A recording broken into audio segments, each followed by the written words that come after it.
Hey folks, this is Jeff Umbro. Thanks for tuning in to Podcast Perspectives. This week on the show, we're going to present part 2 of a case study that Podglomerate did with NHPR, New Hampshire Public Radio, and ONA, the Online News Association, about how to grow audience and sustainable revenue with NHPR podcasts. The first part of this case study was published on this feed last week, and that was myself hosting a webinar with Katie Culinary, NHPR's senior editor of podcasts, and Dan Barrick, NHPR's news director, all about navigating the threats to journalism with NHPR's The 13th Step podcast. If you haven't listened yet, please go check that out before coming back to listen here. This case study was moderated by Podglomerate SVP of Marketing and Audience Development, Joni Deutsch, and included Rebecca Lavoie, NHPR's Director of On-Demand Audio. In it, the two discussed the playbook for how successful and sustainable podcasts are marketed, financed, and distributed, not to mention how to activate your own owned and internal channels for audience growth success. This is meant for journalists wanting to jump into the audio field or a network looking to scale their podcasts. Joni and Rebecca are industry pros, and in this, they share all kinds of tips and tricks for how to launch successful podcasts, whether you're from an NPR station or a journalism institution. Thank you as well to the Online News Association, or ONA. ONA is the world's largest digital journalism association, connecting journalism, technology, and innovation. Through virtual webinars like this, as well as their Online News Association conference, which is taking place this year, September 10th to 13th, that's 2025, in New Orleans, and their Online Journalism Awards, ONA supports the work of journalists, technologists, executives, students, educators, and digital media changemakers. You can learn more at journalist.org. Let's get to the case study. My name is Megan Murphy. I'm the program director at the Online News Association. We are so excited to have this session about audience building and revenue generation and marketing around awesome podcasts today here. This session is part of our focus in 2025 on resilience for the journalism industry. We're thinking about that in terms of how we build new revenue streams and new products to engage our audiences, and also how we make journalism a better place to work and build resilient careers in journalism. And we are hosting a range of conversations over the course of this year on this topic. We will also be focusing on it in depth at our annual conference, which is going to be this year in September 10th through 13th in New Orleans. And so we hope to see many of you there, and we hope you'll stay tuned for more. But today's session, actually, it came out of a conversation that I was having with Joni Deutsch, who I'm going to turn it over to in just a second, from the Podglomerate, where she was telling us about some of New Hampshire Public Radio's awesome podcast work and their award-winning podcast, The 13th Step, and wanted to talk about some of the work that they've done to shore up their podcast business and build new audiences that way.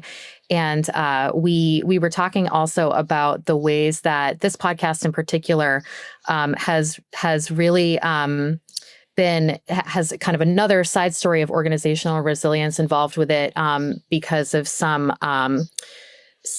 attacks that came against the reporting and that the organization has had to deal with, unfortunately. And we did a part 1 of the session talking about this a few weeks ago. And just in a minute, I'm going to put the link to that recording in the chat for anybody who missed it. It was a really, really good session and gives a lot more detail about the podcast and sort of what happened, and giving best practices about how to do really important investigative work and protect the team and the reporting. But today we wanted to focus on the other side of that conversation, which is all about growing audience and building sustainable revenue streams. And we have Joni back to talk to us about that, and also New Hampshire Public Radio's Rebecca Lavoie to talk about their strategy. And so I'm going to turn things over to Joni without any further ado to give a little bit more of an intro. Thanks, Joni. Thank you, Megan. And also happy Thursday, everyone. Who knows what day of the week it is? Hopefully you're understanding what day it is and you're having a good one. As Megan mentioned, my name is Joni Deutsch. I have worked in media for, this will be my 15th year, 10 of which I spent with NPR as a host, a producer, audience engagement specialist, you name it. I think a lot of public media folks can relate to having 20 different hats. That was what I was doing. But for the last 3-ish years, I've been attached to the Podglomerate. We're an award-winning podcast production, marketing, and monetization firm.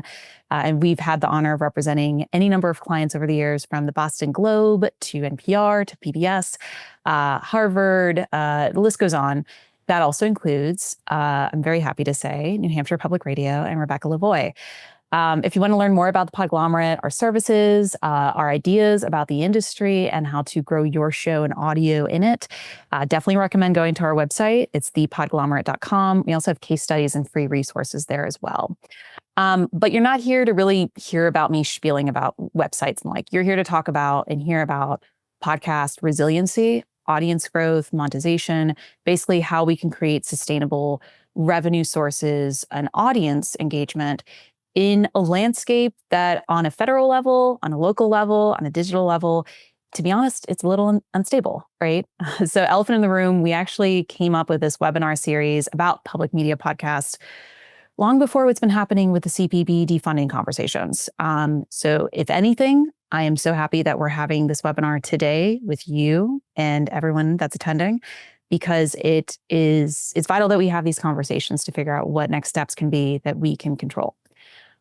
So excited to be able to host this webinar today on how to grow audiences sustainable revenue with NHPR's podcast. And well, as luck would have it, I have basically the heart and soul of NHPR's podcast team, which she's one of many, don't get me wrong, but Rebecca Lavoie truly is just at the intersection of public media, NPR podcasting, but also the other side of it being for-profit podcasting. So she is NHPR's Director of On-Demand Audio. So she is overseeing the strategy of so many of the shows that they have produced over the years, from Bear Brook, which is one of my personal favorite podcasts, and I've also had the pleasure of working with it, but also other shows like The 13th Step, Outside In, Civics 101. And then separate from her NHPR work, she actually does for-profit podcasting by being the host and one of the talking heads, if you will, of Crime Writers On, which is a great podcast of basically criticism and editorial review of true crime media. So all that to say, she comes from both worlds. She has great dual perspective. Rebecca, thanks for spending your time with us during your lunch on a Thursday to talk about all these things. I'm thrilled to be here, honestly. Well, you are amazing. And I just encourage everyone here. Rebecca is about as much of an open book as you can get in public media and in podcasting, as in myself. So please don't hesitate. Put your questions in the chat for Zoom. If you have a question about audience growth, strategy, you want to talk about public media and what the landscape's looking like right now. Money. And likewise, money, of course. That's also why we're here today. And we'll get around to it. We'll likely have about 15 minutes or so at the end for Q&A. So again, feel free to put your questions in the Zoom chat. We'll get around to them. But our goals for the next hour are sofold. We're going to try to really get into the heart of how to significantly grow your podcast audience, whether you're launching a new show or you've been around for a bit in the podcast sphere. What's like the secret sauce to be able to create sustainable podcasting in the sense of not just the creation of it, but the monetization, the revenue generation through membership and grants, but also just audience growth. And what are the things that, especially right now, as there's a fair amount of instability in the ecosystem, you can safeguard what you're able to do and protect your team so that way you can grow not just your content, your department, but also your storytelling abilities. It's a lot to get into. We'll bite off pieces at a time. So Rebecca, for those who may not be aware of how NHPR as a public media and NPR member station, how NHPR has been able to construct its podcast division and the resources therein, can you share a little bit about that and maybe even how long it's taken to get to this point? Absolutely. So we've been making a podcast for 10 years at NHPR. We started with a podcast called Outside In 2015, which honestly was kind of an offshoot of a talk show that I used to work on. We took some of the members of that team and just had them work on this new project. And it was originally designed by our CEO to be a radio show. And I was just pushing for podcast the whole time. And ultimately, I was able to make the case that if we put it out as a podcast, we can just test it. You know, the things don't have to be a particular length. We don't have to fit a clock and we can test the content. And then the podcast became really popular and that it kind of stuck being a podcast. And we do actually have a radio version. We're going to be launching a weekly radio version of the show this summer, but that is an offshoot of the podcast. It's not a radio first product at all. Then in 2017, after Donald Trump's first inauguration, we started Civics 101, which started as a segment on the same talk show and then spun off into a podcast because it was very popular, that segment. And then in 2018, someone in the newsroom had this little tip about new science around solving crimes, and actually got that tip in 2016. And I yelled across I was then digital director, from my desk, like, that's a podcast. And that's what became Bear Brook. Jason Moon worked on it. He was a reporter in the newsroom, and he worked on it on his own for like half days on Fridays for a year. And then when it was clear there was something really there, we took a producer from another team, Taylor Quimby, who I've worked with since 2010, and had them make it together. And to date, there's only 19 episodes in the feed, and it has 37 million downloads at this point, and that doesn't include it appearing in other feeds. So the construction of our team right now, it looks like this. We have Civics 101 and Outside In, our weekly shows. Each show has 4 people working on it. Outside Civics 101 is more like 3.5 because I also I always oversee the editorial for that show, and I do other things here at NHPR too. So I'd say that 3.5 on Civics 101. We also have the document team, which is a newsroom team comprising 2 people, Jason Moon and Lauren Chulgin, and their editor, Katie Culinary. They are responsible for news-based shows, usually stories based in New Hampshire of national interest. So in addition to Bear Brook Season 2, after that team was assembled, they've made The 13th Step. As you mentioned, it was a Pulitzer finalist and won a DuPont award. Jason made this year the Youth Development Center, which was just a Peabody finalist. We have a wonderful podcast that came out a couple months ago called The Final Days of Sergeant Tibbs, which is about a cat, but it's not really about a cat. Supervision, which is about somebody who's out on parole, and then Death Resulting, which is a story about somebody who was charged with murder because he provided drugs that caused somebody to die. So our teams are very lean. Everybody can do, and I would say this is a huge part of our sustainability, almost everybody can do almost everything. The skill sets, everyone's a utility knife. Some people more equipped than others. Jason Moon, for instance, scores music for all of our document podcasts. Does a beautiful job at those music compositions. Yeah. And, we have experience mixing, sound design, reporting. Everyone can do everything because they've all been here a really long time. We've managed to maintain the same core staff for almost that whole decade and grow it a little bit. So that's a big part of it. And another big part of it is that, the document team is 3 people full-time, as I've said.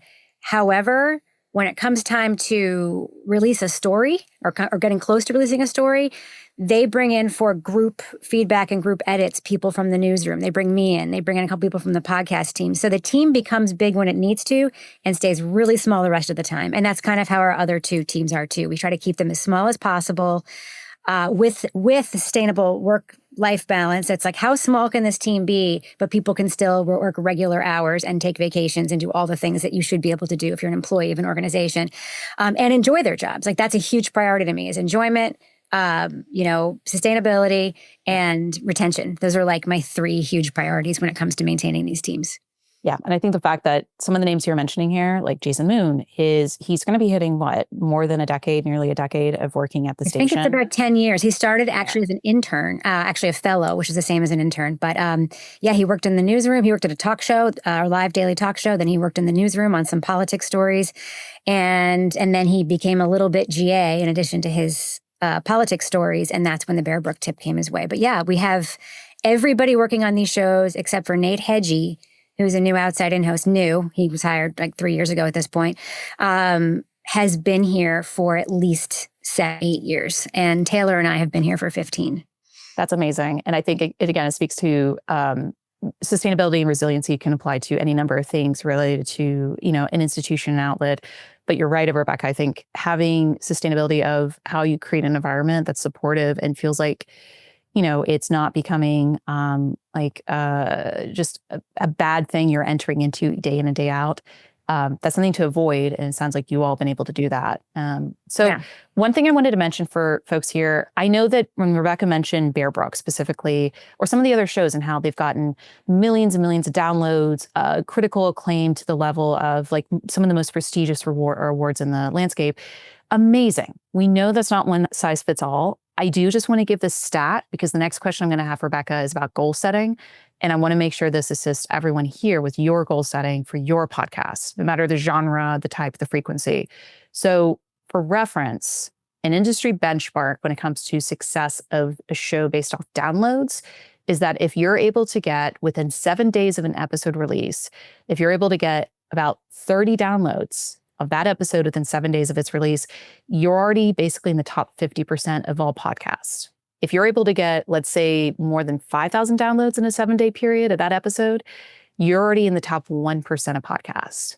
So something to keep in mind that when you're going back to the heads of your stations, or if you're trying to advocate for why your show deserves a second season, more resources, you can say that, yes, the Joe Rogans, the Dailies, the Caller Daddies of the world, they are at the top of the charts. They are getting probably billions, more than that, downloads. But to easily just get into the top echelon of what the industry is considering the best, 5,000 downloads in one episode in 7 days' time, that will get you there. So Rebecca, goal setting. I'd love to hear a little bit more about how, while you've had this division set up of the document team and just general podcast, how do you determine what the goals are for success? Goals based off downloads, goals based off money, revenue generation, membership, and who is a stakeholder in that conversation from NHPR? Yeah, so that is mostly on me. I, as the leader of the team, I own revenue and I own audience. That being said, the work drives both of those things.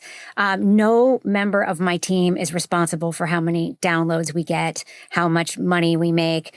However, they are responsible for following editorial guidelines that we know lead to those things. So, for instance, Outside In used to be a much wonkier show. It used to be both Outside In and Civics 101 used to be bi-weekly. And when I took this job, I'm like, both shows have to go weekly. How do we make that happen? Because for audience growth, people expect their companion to be there all the time when it comes to these kinds of shows.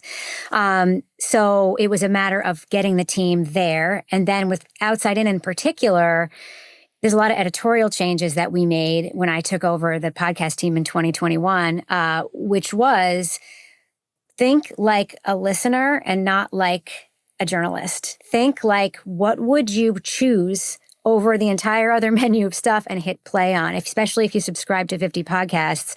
What's the episode title? What's the, how do you write the log line?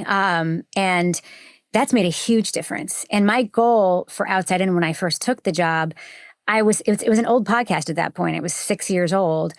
And I was like, if we maintain this and grow it by 5 or 10%, this is after we have the new weekly show benchmark audience number, we're doing great, because this is an old ass podcast. And that is a rare thing. Same with Civics 101. And we also make similar editorial decisions. But both shows have grown by about 50% in that time. So it's been hugely successful to focus on the listener and to set goals around that.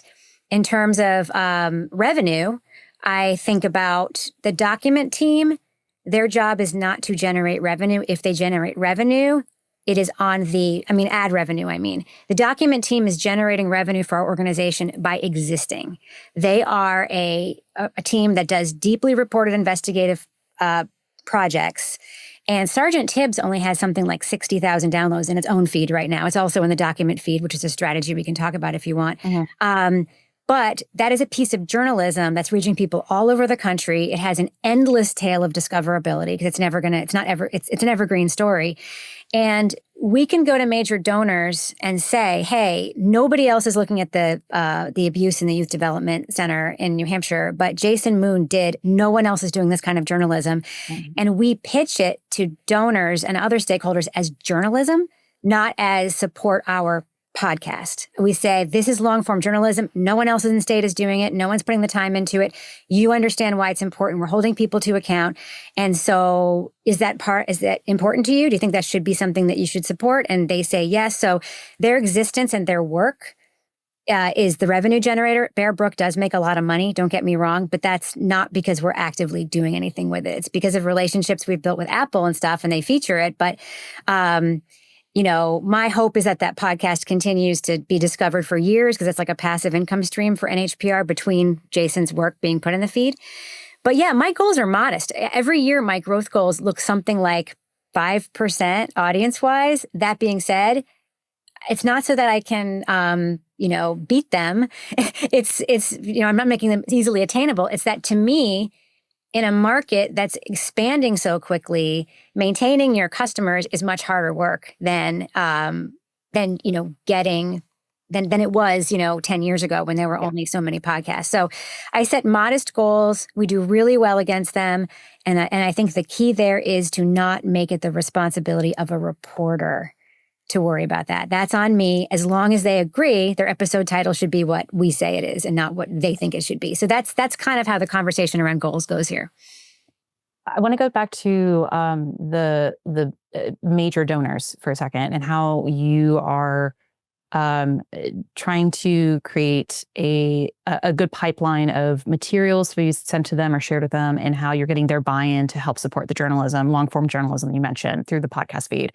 How far in advance are you planning that out? Like, let's say, for example, Bear Brook has maybe season 3. This isn't confirmed, just saying hypothetically. Bear Brook has season 3 coming out in 2026. It might, by the way. That'd be great if it did. Love to work on it. At what point are you reaching out to major donors to let them know that Jason Moon, the host, is working on this new season? You already have some ideas of it, or reporting that's working through to get their support and lock it in, so you know that it's already generating revenue.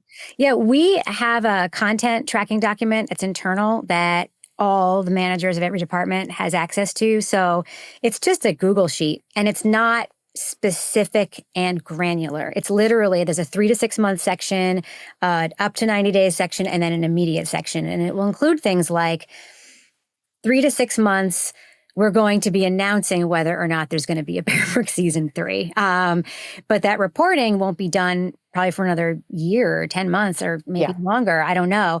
But it's something that gets in the development officer's mind that they can say, we use examples of what we have because we're doing work like this, but they can feel like they are part of something that's coming. And then we have in the past, I think our development team has, we've given them license to send out things like episode descriptions and one episode. I think we shared an episode of, was not 13th Step because we had to release all those at once, and that was very much under lock.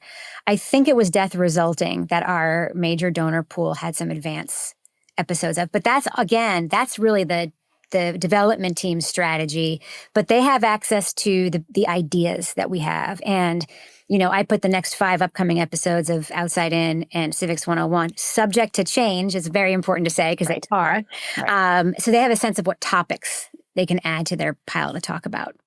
Got it. So it sounds like you have a good relationship with that department. You are treating them as best as you can, breaking down silos, as we all try to do. You're giving them information as much as you can give them, recognizing TBD, asterisks, things can change.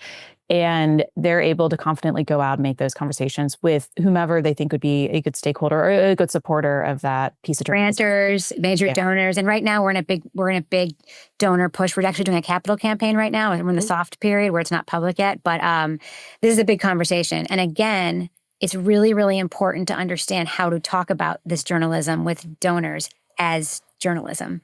It is So our Outside In is, like, I call it the Trojan horse of environmental. Like, it's a really fun, entertaining narrative show that also has some environmental content in it. Like, we've cracked that code of getting people to listen to environmental journalism by making this show. Same with Civics 101. It is a Trojan horse of truth. That's what a teacher called it. And I've stolen that term. That's great. Because they can use it in classrooms and it's not a book, so parents don't complain about it. But it's journalism.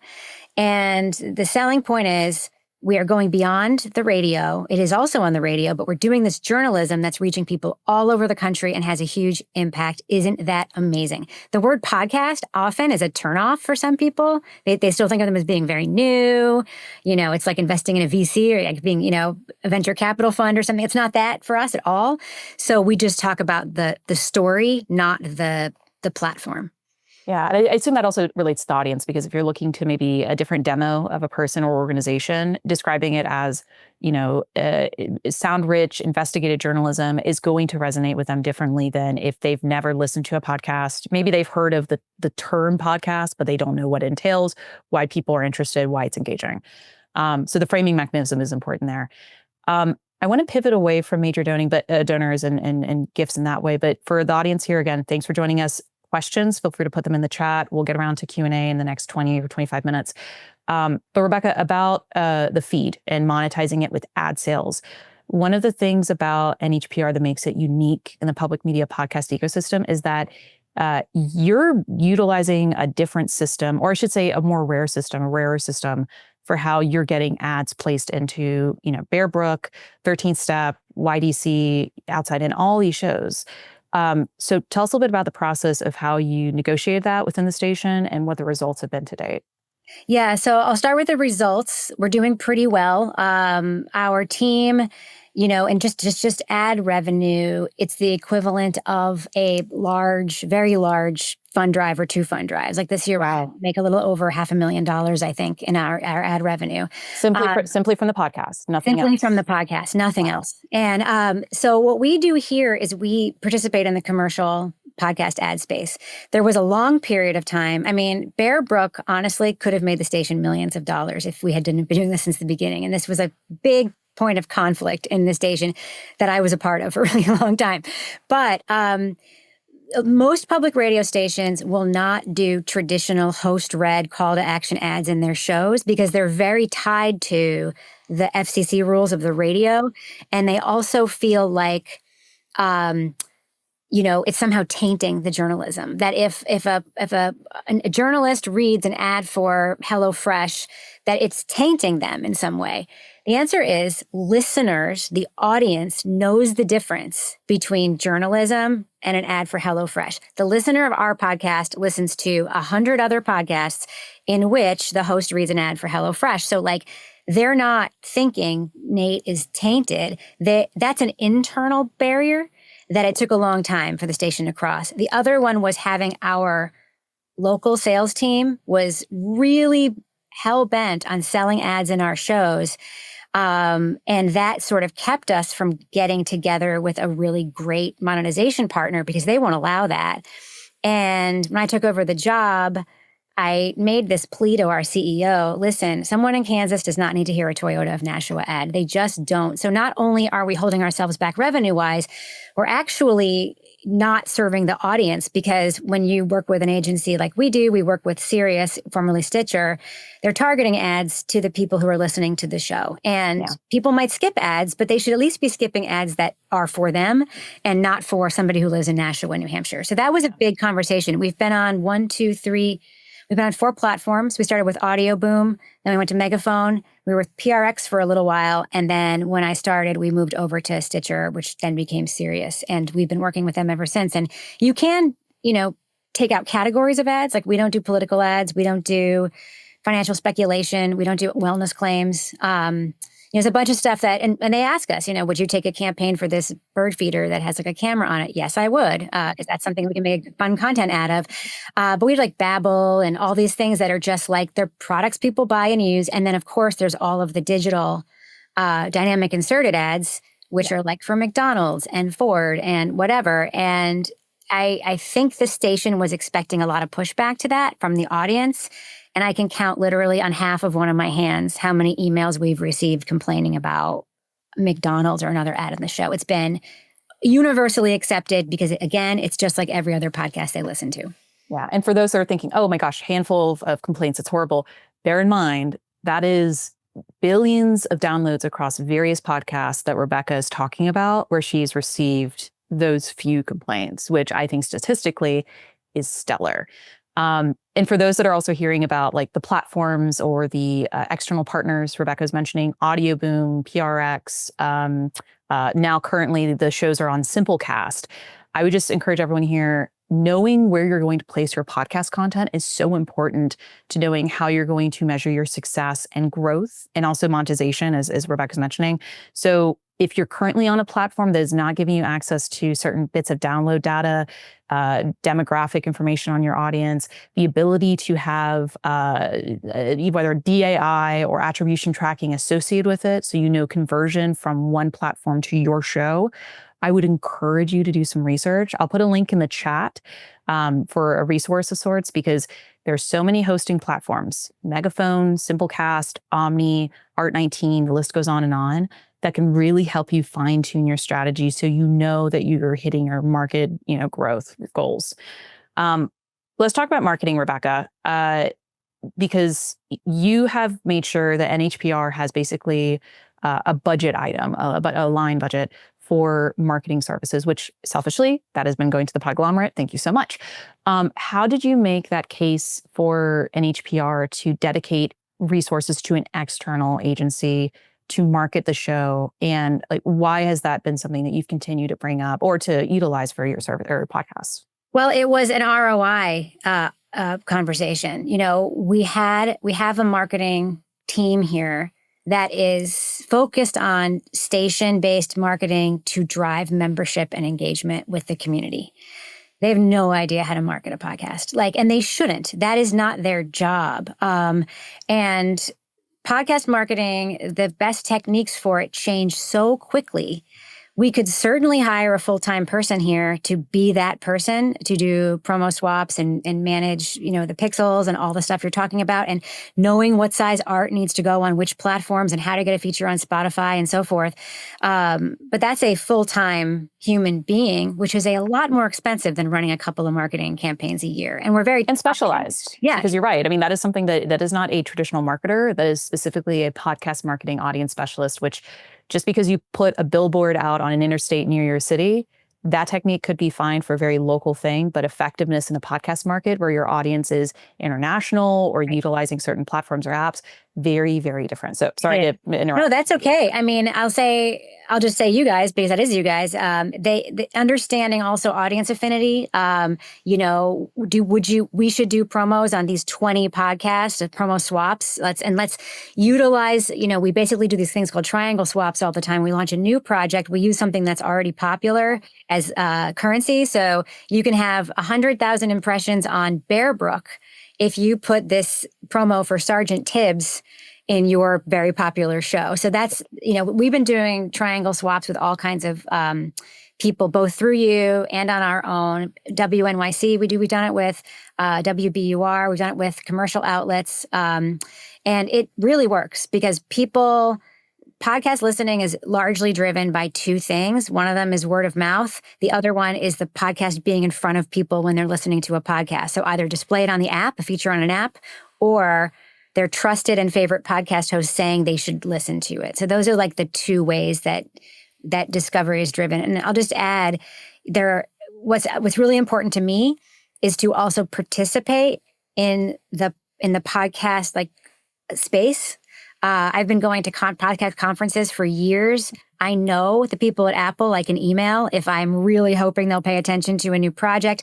And that only works if you are actually participating in the space. And even if you're a non-commercial outlet like us, go to very commercial conferences and meet the people who can help you and who are where you want to be. So that's something that I think is also very, very important.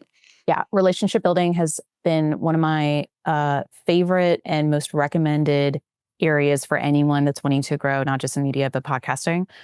So for those that are wanting to join the ONA Women's Leadership Cohort, which I've been an alum of, please, send in your submission materials when it opens up. It's an amazing place to be a part of.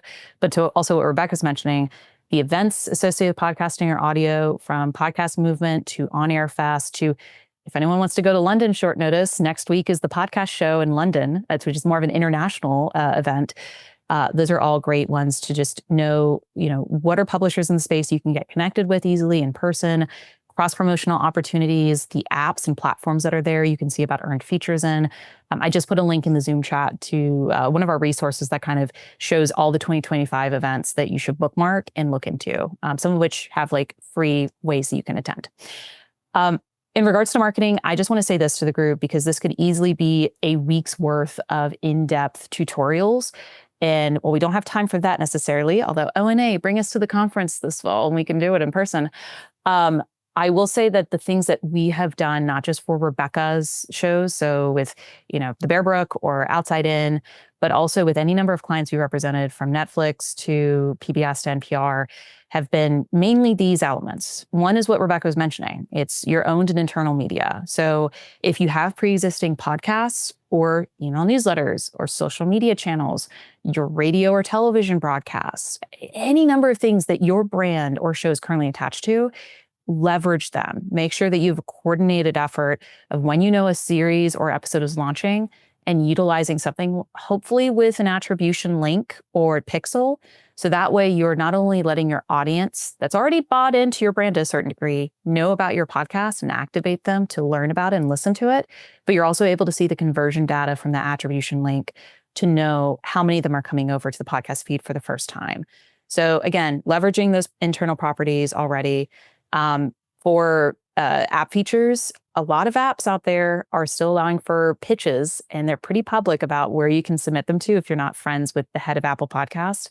But to Rebecca's point, what we found is that podcast feeds, so in another podcast feed, like a promotion of your show in it, or podcast apps like Apple Podcasts, Spotify, Amazon Music, that is where people are finding out about podcasts more and more. So, and lists and silly listicles. Yeah, listicles are great. And also that's great for SEO. So if you're on a listicle that's the best outdoors podcast and you happen to produce Outside In at NHPR, you're on that list. You're going to be on that list for a while. And when someone searches for that topic, they're going to find you and listen to you. And that goes into publicity. So what do you have available to you in terms of the content of the show, the guests that you know are going to be coming up, just an elevator pitch that you can put into a Google Doc, an email, and send it out to trade publications, regional outlets, other podcasts that are in a similar genre or region to say, hey, do you want to feature the show? Do you want to interview the host? Do you want to do something to be able to cover it? Those matter. And cross promos. Find another show, whether regionally, topic, audience specific, and see if there's a way to do a cross promo with them. It could be that you exchange 30-second, 60-second scripts, which, let's be honest, if you're working in radio, you know how to write a script because you do it for radio spots. So take that, give it to an external person. They'll put that in their feed. You do the same in yours. Or maybe it's an episode drop. You take your episode, you give it to them. They give you their episode, you put in your feed. It's a great way to be able to leverage audience growth because, again, not every audience out there or listener is only listening to one podcast. Statistically, they're listening to anywhere between 6 to 8 or more podcasts as part of their diet every day. So don't feel like it's competition, it's collaboration, going back to relationship building at the very beginning. That was a lot of marketing ideas. Rebecca, what else from marketing has been helpful for you and the various podcasts that you're working on that you've seen market growth around? We've seen a lot of market growth around, and I don't know, not everyone is in this situation. However, you can pitch them from externally. I understand is NPR has really been a great channel for us. They have the NPR app. The thing to know about NPR, and if there are any NPR people on here, just know that I'm saying this with a lot of love and respect.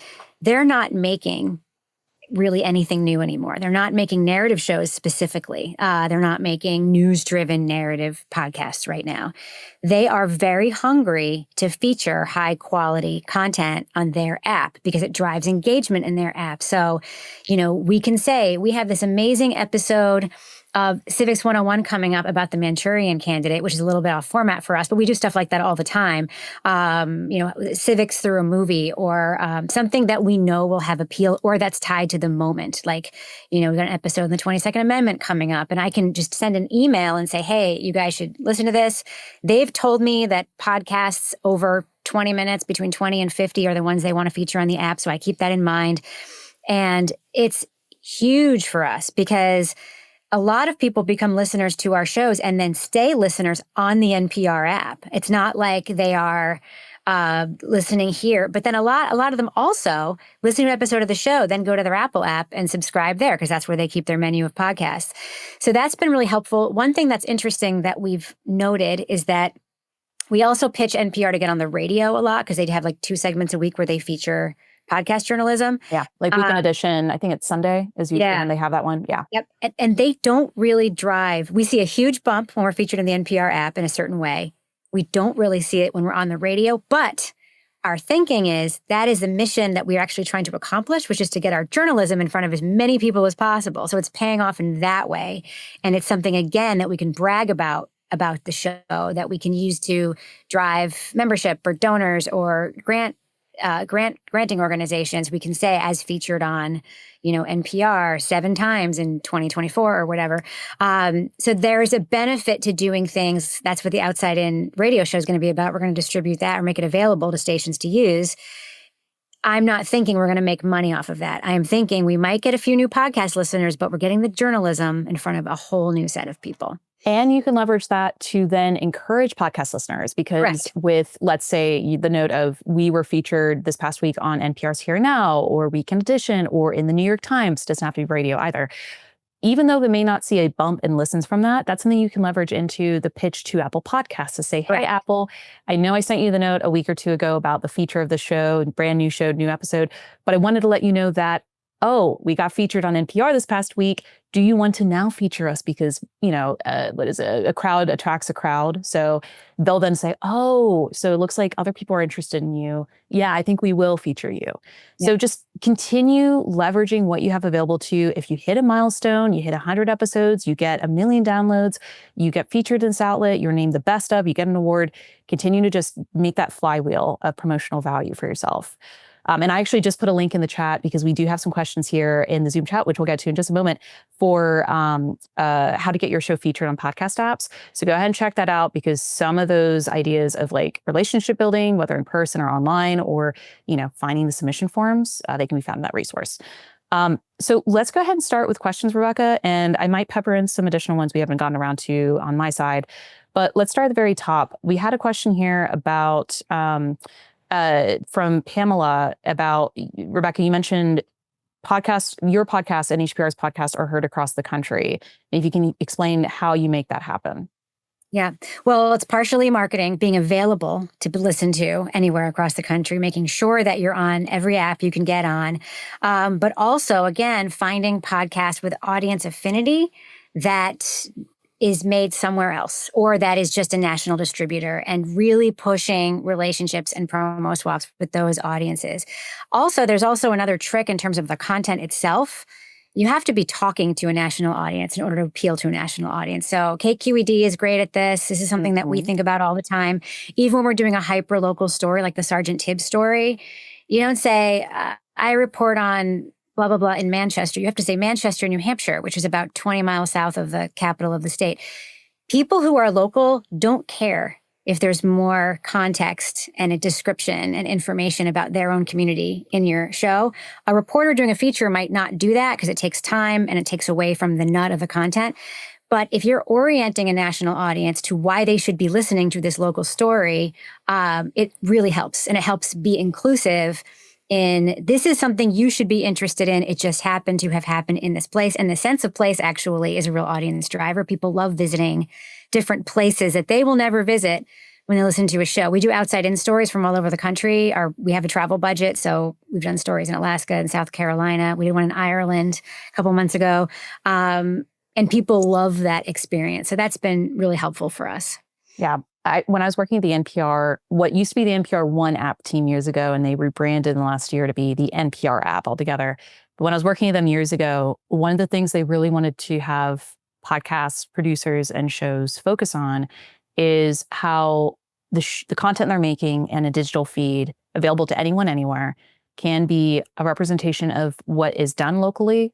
But then to your point, Rebecca, widening out that focus, the framing of it, so that way anyone feels like it's accessible to them. So just bear in mind, folks, that, it's a little bit of a nuance here of if you're creating the show or helping market it, but whomever the intended audience is or how you're wanting to grow the show, make sure that's accounted for with how you're framing it, how you're pitching it, why it matters to that person out there, whether they're in the same state as you, the same zip code, or maybe to Apple Podcasts or other folks in other markets. If they're going to feature your show, why? Why is it timely? Why is it newsworthy? Why is it something they should focus on now? Basically, just like with editorial pitching, why is a reporter pitching you the story? Is it urgent? Is it time sensitive? Is it interesting, unique? Same thing applies with how you're growing the show with marketing. A question here, Rebecca, about the breakdown for the podcast between how you're getting funding for major donors, ads, and grants. So do you have a sense of percentages for each of those categories? Yeah, I'd say right now, if I'm going to look at like the total revenue we're bringing in, probably. Now, keep in mind, the only revenue goal I have is the one between me and my boss about how much ad money we're going to make. I don't have a goal around how much major donor money we're going to bring in, because a major donor person in our development team might be talking about other journalism and including our podcast in it. So you can't, unless like somebody says, I want to write this $50,000 check for Outside In, that's not something I would put on my own chart. But I would say right now it's probably 70% ad revenue, maybe a little bit less. There, with a capital campaign going on, it's a little harder to say that because we are getting some people writing big checks with our podcast being pitched. But yeah, I'd say right now about 70% of 60 to 70% of our direct revenue. Now, the one thing to keep in mind about this journalism team that I think about all the time and that I talk to stations about all the time is that there is no other content team in the station that is bringing in direct revenue. There's none. And nobody puts pressure on any content team in the station to generate their own revenue. No one's saying to our political reporters, how much revenue are you generating with this storytelling? Like, nobody is doing that. Somehow, in a lot of places, the pressure has been put on these teams that if you don't pay for yourself, we're going to cut you. I'm very lucky to work at an organization where my boss has really bought into the idea that if we are like a holistic pie chart of journalism, the podcast team is part of that. We're just as important as any other news-making unit, but we have the added benefit of being able to bring in additional revenue, which actually makes us in some ways worth supporting more. So, there's a whole, and reaching more people. Like my team of 9 is reaching 4 times as many people as our whole radio station of 60. So there's something to be said there about impact, about the benefit of doing this kind of stuff. And yeah, that's the conversation that we have here. Yeah, and I think it's you're right, unfair that whomever is like the new kid on the blocks. In this case, podcasting is still relatively new compared to a lot of the other departments like traditional radio broadcast or television or print. And just because they're the last one in doesn't mean that they need to be the first one out or to justify their existence when, so long as you're hitting whatever the mark is of, are you creating great content or are you able to do something that is different but still part of the whole of the institution? So from what I'm hearing, Rebecca, this isn't a conversation necessarily of why should podcasts be at NHPR. It just happens to be the added bonus of you do a great job, you do make revenue.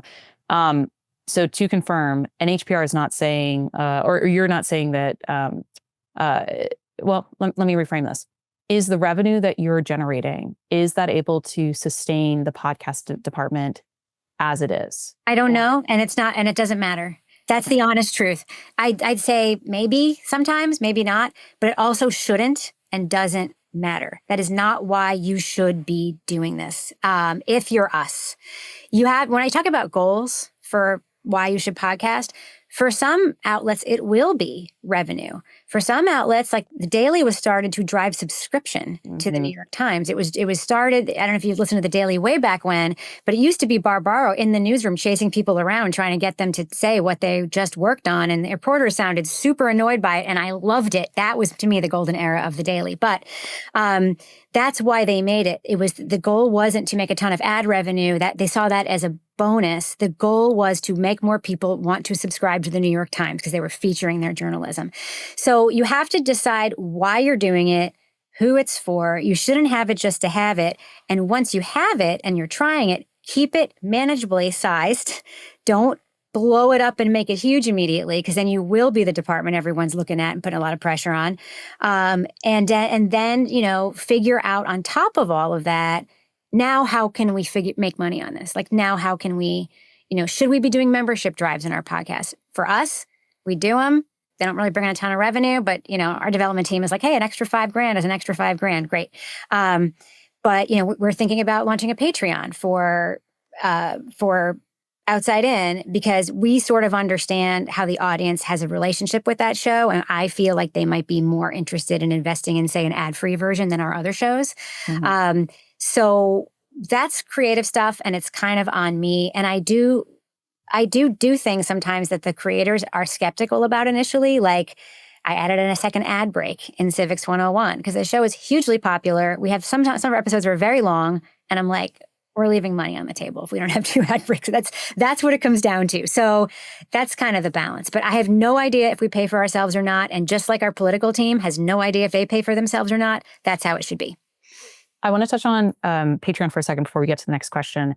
For those listening that do have nonprofit backgrounds or are currently in public media, if you hear Rebecca mentioned Patreon, you may kind of shudder a little bit thinking, well, isn't that what we do with our pledge drives? Is that not the same of asking for memberships or donors to make a contribution directly to the station? I would just say that this is similar to the conversation of the worth of podcasts as a digital medium in a traditional broadcast institution where there's a little bit of reticence around why are we investing in this when we do great content in other ways? The audience is changing. The demos are changing. The needs and how those audience members want to support or find out about this content are shifting. So just because you're looking to Patreon or to like another similar platform to raise those funds or encourage a relationship with an audience, it doesn't take away from being able to still do the pledge drive and have a tote bag at the ready. It just means that you're aware of the fact that one type of vehicle to sustain a show could have been great a decade ago or a year ago, but it may not be as timely or as relevant now. It's not audience focused. That's the thing. Asking people to support New Hampshire Public Radio through our podcasts, which a very tiny percentage of them listeners are in New Hampshire because New Hampshire only has 0.2% of the population of the United States. Asking people to support New Hampshire Public Radio as a nonprofit journalism, local journalism outlet is an impractical proposition. And it's like denying the audience the opportunity to just support the thing they love, which is your show. I don't care at all if a Bear Brook listener doesn't even know who NHPR is. I don't care. It's great if they do. It's great if they think of us as a place that makes great shows and they want to listen to everything we put out. We have plenty of listeners like that. But that's not the majority of podcast listenership. It's like saying the majority of TV viewers watch Severance. They don't. A tiny percentage of people watch Severance, and then it dominates the conversation. And podcasting is very much like that. It's a big wasteland. There's a lot of HGTV equivalent junky shows out there in podcasting. I love HGTV. Don't get me wrong. I watch it all the time. I made a podcast about it once, but we are in that space. We have to remember we're in that space. And someone who subscribes to your Patreon is probably subscribing to other people's Patreons. They know how to use the platform. They're used to the platform and they want to support this show. They don't care about your station. Yep. Agreed. They're agnostic. They're just there for the good storytelling. Next question. And this is, I love the number of people who are attending today, the number of questions we come in. I'm not going to give everyone necessarily individual shout outs, but I do just want to say Mia, who is just promoted, brought on, I should say hired as the new executive producer of podcast at Slate, is here. And she asked a really great question. She said, Rebecca, I love what you said about making your reporters responsible for the content, not the numbers revenue. Can you talk a little bit more about what you, as the person responsible, numbers revenue, advise those reporters on besides episode titles and log lines?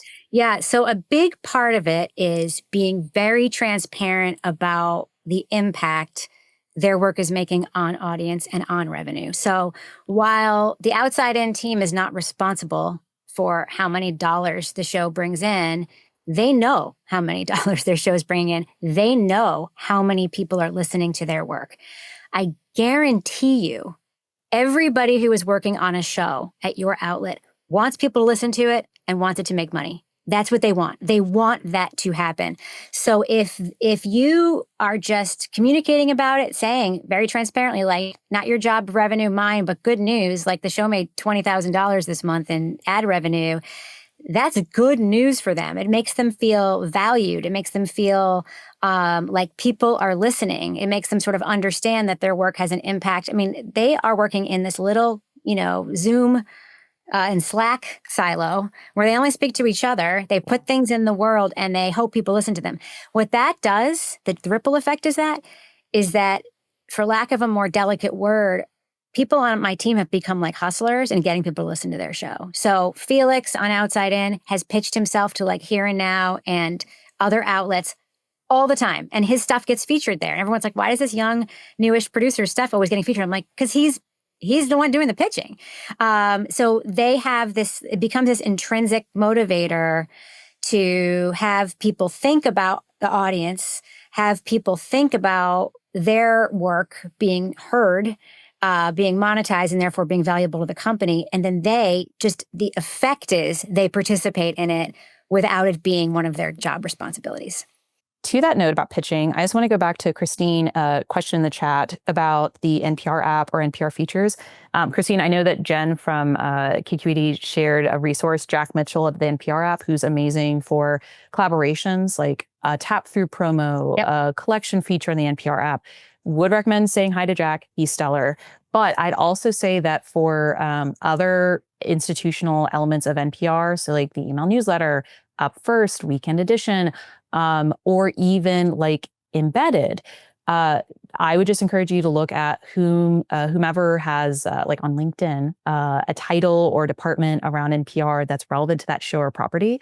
For instance, I know that Irene, who is the head of enterprise storytelling at NPR, namely like the Embedded podcast, she and the team are looking for opportunities to collaborate around content, collaborate in the sense of like a larger thing, not just taking your episode, putting it in their feed. So just come into those conversations knowing who you're reaching out to, what the question is, the idea you want to bring to the table. And, if you have audio or content to share, whether pre-existing or maybe net new, do that too. Again, collaboration is key here. How are we able to make this an equitable conversation? Another question here from Laura Rebecca saying, thanks so much for the great info. We launched our first podcast at Science News a few months ago. It's an evergreen 6-part series with what we hope is long tail discoverability, as you put it. Any advice for getting evergreen stories in front of people long after launch? Are there any special considerations? Yeah. So we have a show called Patient Zero that we put out in, I want to say like 2017. It's about Lyme disease. One producer on Outside In, Taylor, who I work with forever, made it. Like it was going to be a series on Outside In, and then it ended up being a little longer. So we decided to also put it in its own feed. That podcast still gets like 5,000, 6,000 downloads a month, and it's old. And he's about to insert a piece of audio in front of all the episodes that say, just FYI, science evolves.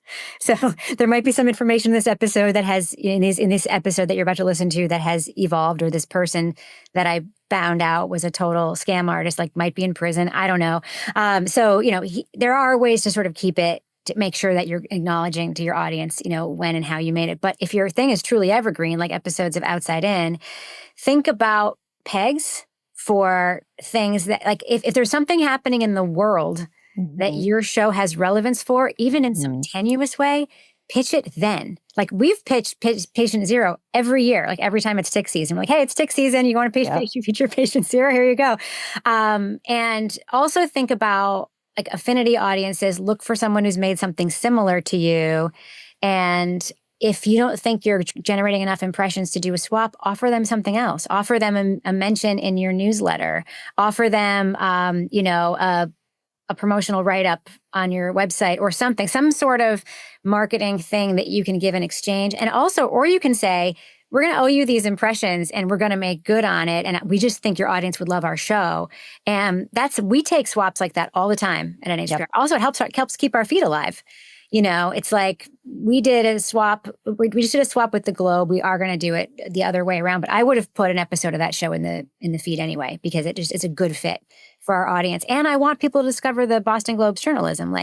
So you can, if you're a good member of the community, you can make those relationships and do those asks. But you also remember have other stuff to offer besides just access to just a podcast audience. Mm-hmm. It's funny how editorial can just intersect with marketing initiatives in such a natural way. So if you're looking at the calendar right now and saying, Memorial Day is coming up, or July 4th, and I really don't want to create an episode that week or around that week, I want to go on vacation. What a great opportunity for you to find content that's relevant to your audience or topic elsewhere, put it in that feed, make it a cross-promotional opportunity. And that way buys you back some time and bandwidth. And your audience is still going to engage with content relevant to what you do and discover a new show in the process. And you can create that into a larger relationship over time if it does well with audience growth. So definitely think about that. And also to, Rebecca's point, the calendar. Look at the calendar of events or topics or holidays in a year. If you know that you have something that's focused on veterans, then every year in advance of Veterans Day, send that app pitch to Apple or Spotify a few weeks out to say, hey, Veterans Day is coming up. We have an award-winning podcast focused on veterans, or whatever topic you We have an episode even podcast, yes. and create a piece of art for that episode and send them that episode, and it might get featured on the front page of Apple. Yep. Apple just featured all of our investigative shows on the front page. I did not know they were about to do it, and it was because of the attacks on journalism. There's somebody there was like, we really need to do reporting, like not just series, but we need to like focus on investigative reporting. Yeah. And they thought of us, and I'm like, yay, but it's because I talk to them a lot. Like that's literally why. Well, folks, I know that we're at the top of the hour around 2:00 Eastern. I just want to say thank you for everyone who attended today's session. Rebecca, thank you so much for your insights and just your transparency about what you and NHPR has done with the podcast. For everyone who asked a question we didn't get around to, feel free, you're welcome to shoot them over to me. I'll share my email in the chat, or if Rebecca's game for it, also Rebecca. And I would encourage you all, please support public media, support podcasts. This is a great time to do so, a vital time to do so. And if you have other questions about the industry of podcasting, growth, revenue generation, production, I put a link in the chat to the Podglomerate's bi-weekly email newsletter. It is for free. We have all kinds of resources we bring out every other week, and hopefully you get some insights from that.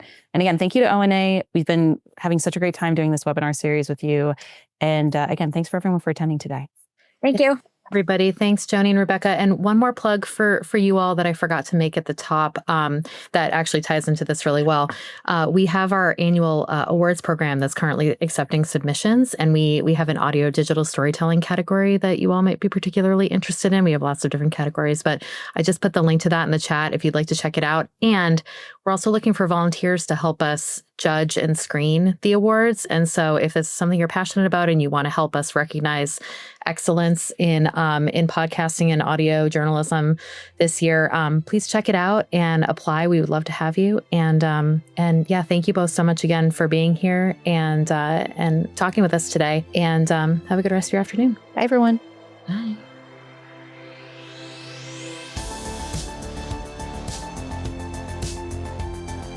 For more podcast-related news, info, and takes, you can follow me on LinkedIn at Jeff Umbro. Podcast Perspectives is a production of the Podglomerate. If you're looking for help producing, marketing, or monetizing your podcast, you can find us at podglomerate.com, shoot us an email at listen@thepodglomerate.com, or follow us on all socials at PodglomeratepOds. This episode was produced by Chris Boniello and myself, Jeff Umbro. This episode was edited and mixed by Chris Boniello. And thank you to our marketing team, Joni Deutsch, Madison Richards, Morgan Swift, and a special thank you to Dan Christo. Thank you all for listening, and I'll catch you all in a few weeks.